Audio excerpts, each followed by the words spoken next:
Alright, so if we're going to start working on this other Video Walkman here, I've already got this one partially disassembled as well. I'm not sure how this is going to come together because the plastic on here is real brittle. If you grab it with any amount of force, it just basically crumbles. Now this one, when I got it, it wouldn't turn on at all. So I played around with this module here. This is the power supply.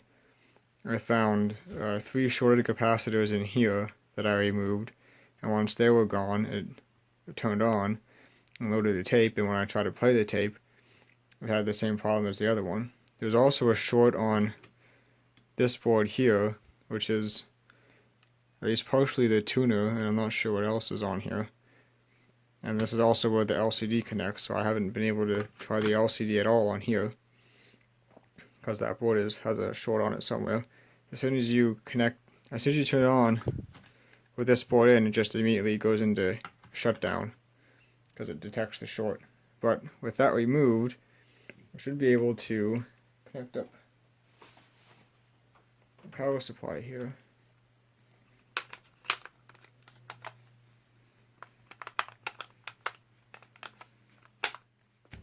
Maybe I'll put it on the right way, and it should turn on.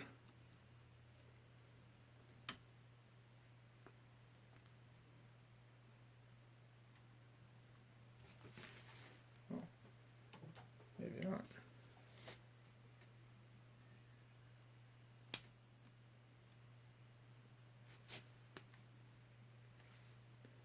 Power light did not come on, but this was working before, I thought.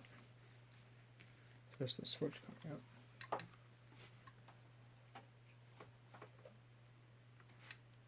Oh, there it goes.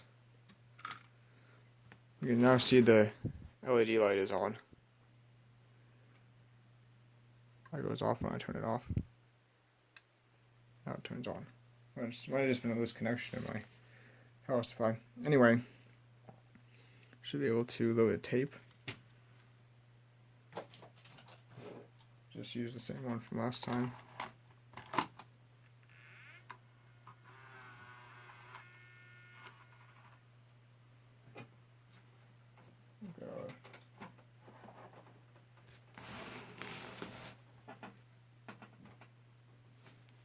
Now one of these is so on this one there's 2 connectors over here. This one is video in, this one on the top is video out, so we'll connect the video out. Turn on the monitor there.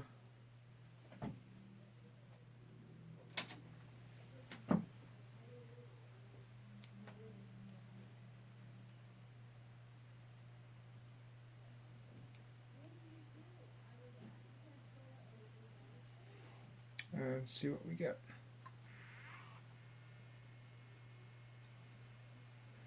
As you can see, this one has the same problem that the other one had. Very ghosty video. You play with the alignment a little bit.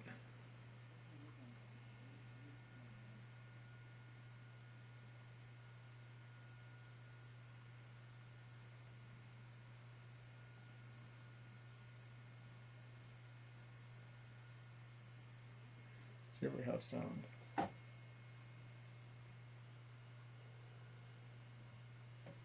No sound. Oh. I don't have the sound plugged in, that might be why.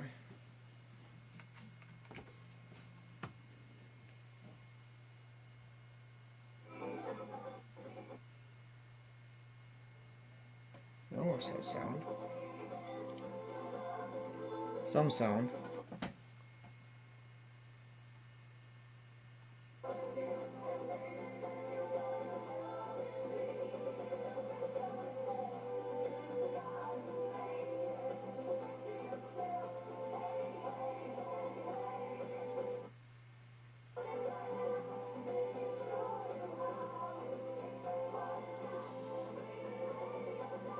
So it's getting worse the more you run it. So this is probably going to have some shorted capacitors as well. So let's continue and see if we can. So I haven't taken this one apart any further than this. Oh, that's nice. Just crunched my tape.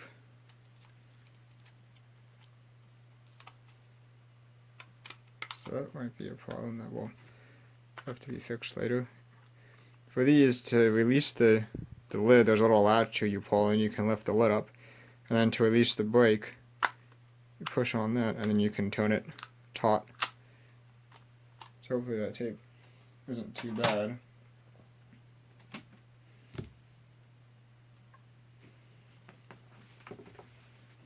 So I've not taken this one any further apart, I don't think, than this. There should still be these little switches. These little switches lift up. They sit in here like this and they just slide out. So I'll take the screws off the back, take the power supply off first.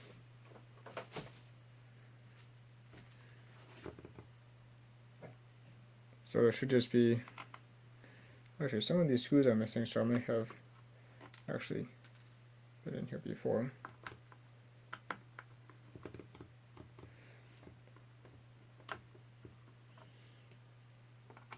So these screws are not marked because these are not necessary to split the module or split the unit open.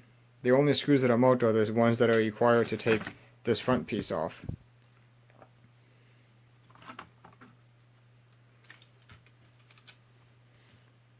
Okay, so that comes out. And we have some cables here. See if we can find where they go.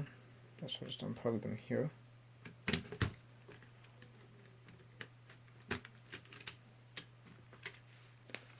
And then the DC power in goes right back to the power supply. Right, and that comes out.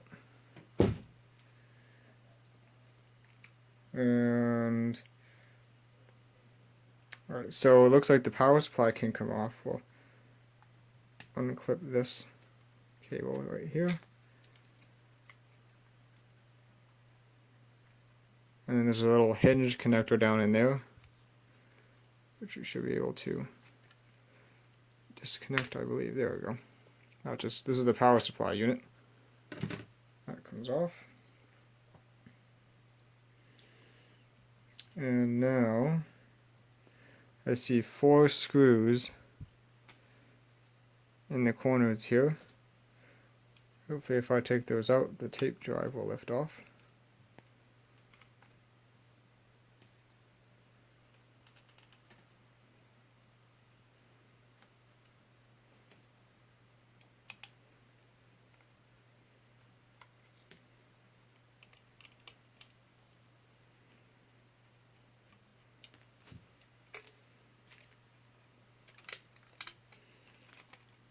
There's a cable in here. We'll just connect this one.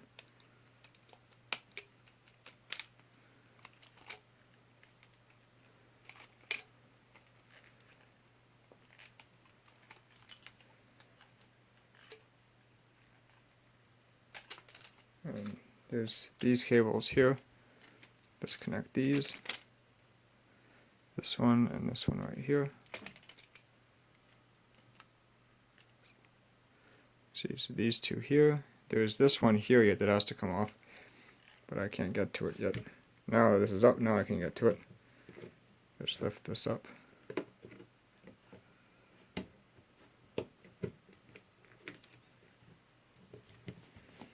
And then these cables. Actually, I think I'm going to leave those, because these ones go into the hood here. I don't want to take that shield off, so we'll leave those connected, but this is open enough to work on. And as you can see, there's plenty of those service mount electrolytics in here as well. So I will start changing those, and hopefully we will have an improvement like we did last time. Alright, so I finished replacing the capacitors on this board. It's a good thing I opened this can up. I opened it just to check, and it's a good thing I did, because there were 4 capacitors in here. I changed those. Kind of a pain because I soldered all the way down there in the corner. But got it in. Looks to be okay. So put this back together and see what we get. Alright, got it back together. Let's see what we get. Turn it on.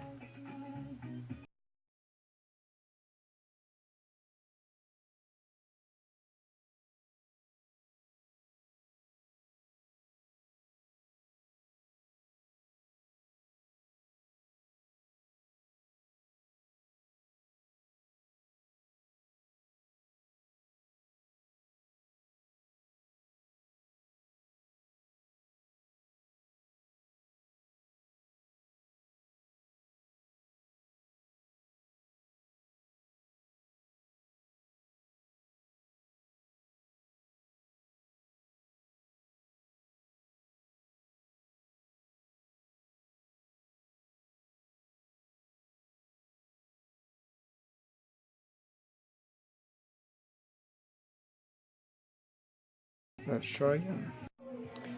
So I did finally manage to get this thing working. As you can see, we do have better picture now. I'm not quite sure what exactly the problem was. What happened was, I wouldn't load the tape because it couldn't spin up the head drum. So I took this back apart and started looking at different things. I'm not sure if you remember from before, there were two red connectors on this side of the board.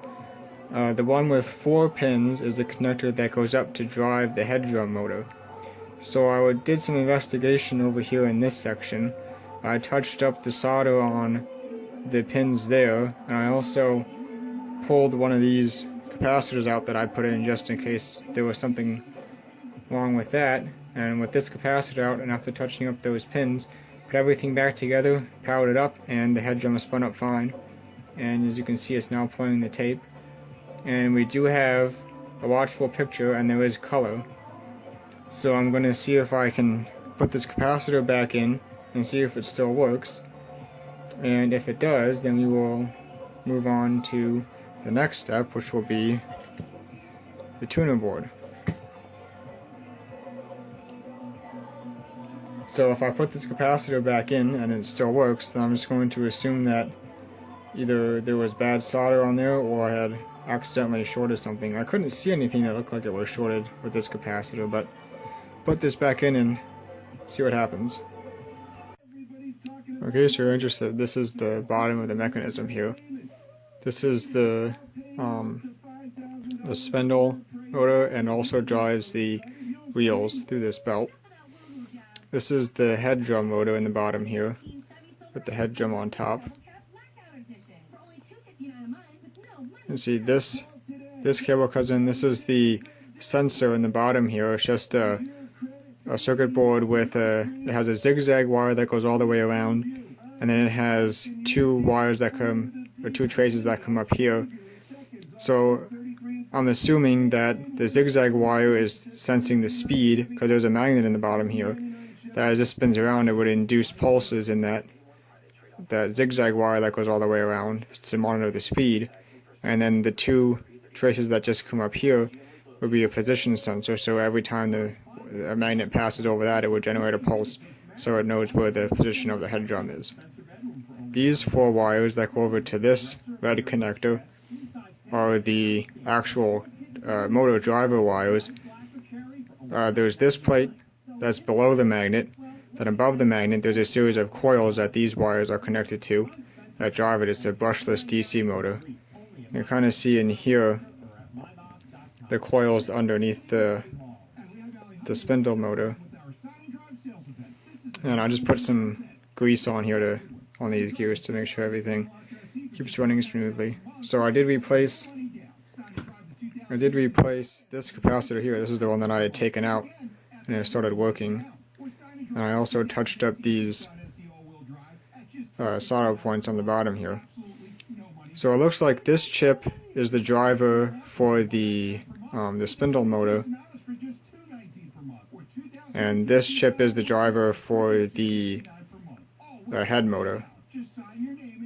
And there's another chip up here under this cable that it looks like the position sensor goes to that chip. Again, I don't have any service information on this, so I'm not 100% sure how everything's connected, but just by looking at the wiring that I can see on the board. That's the way it looks to me.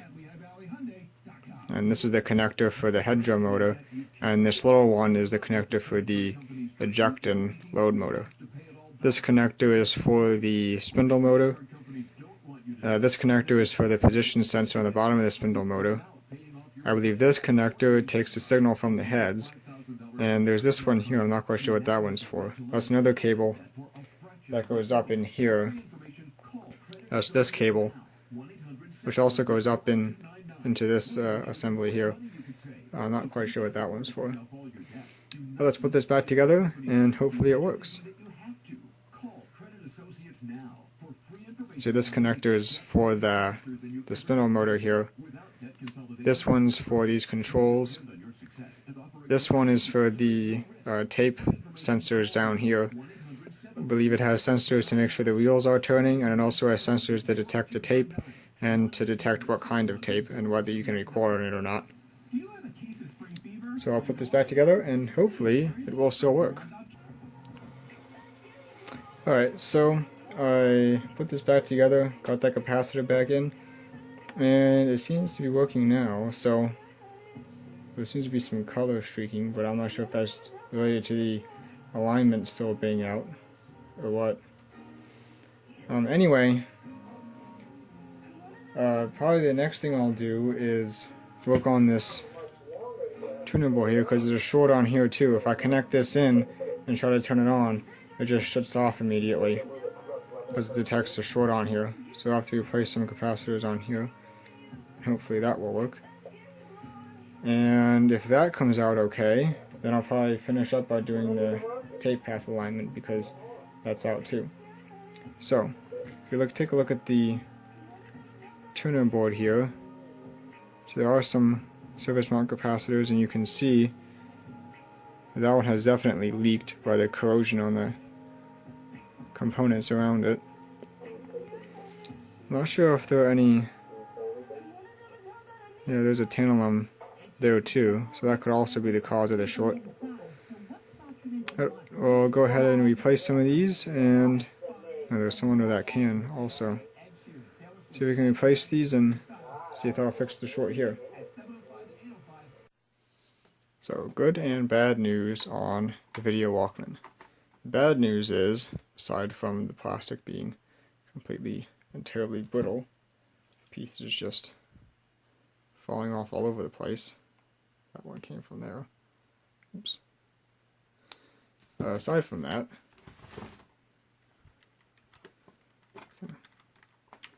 take this out. And of course, backlight came with it. On.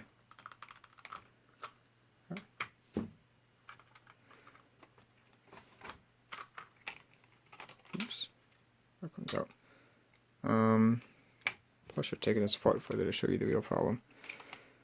This board inside the LCD is not in the best of shape. Yeah, I'm gonna have to take a bunch of screws out. Hold on.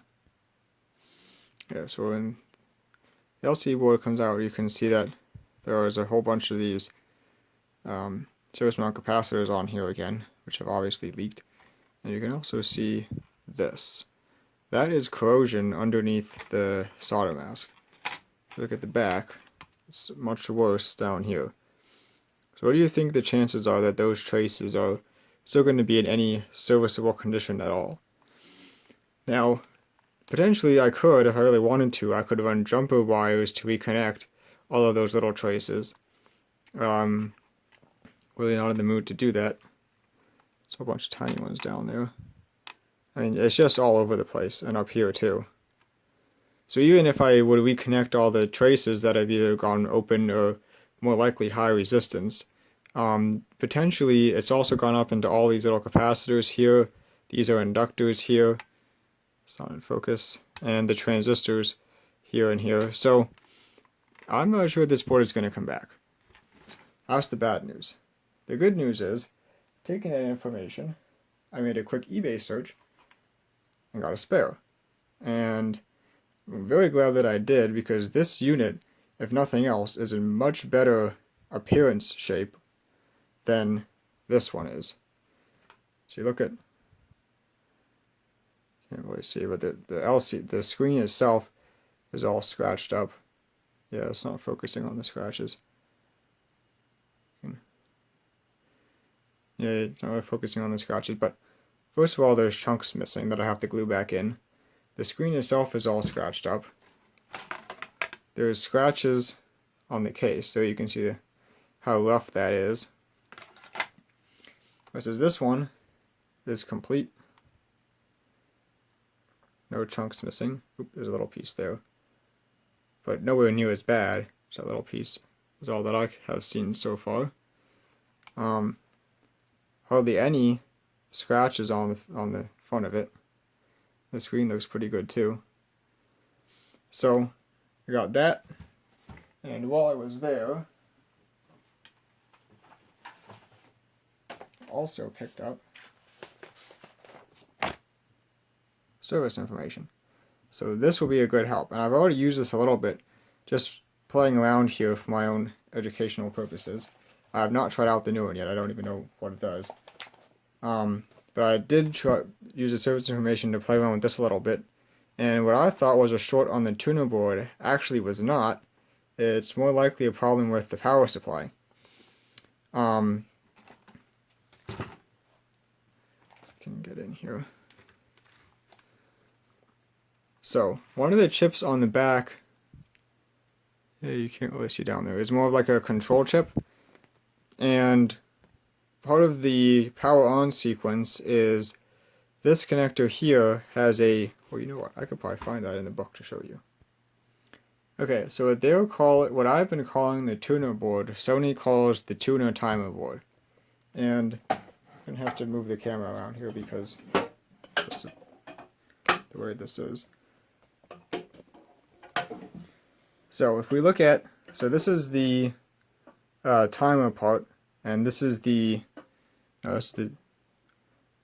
anyway, different parts of the board. I think this is the tuner part and this is the timer part or something. Anyway, the timer part, or whatever part this is, yeah, timer block, is responsible for powering up the LCD screen.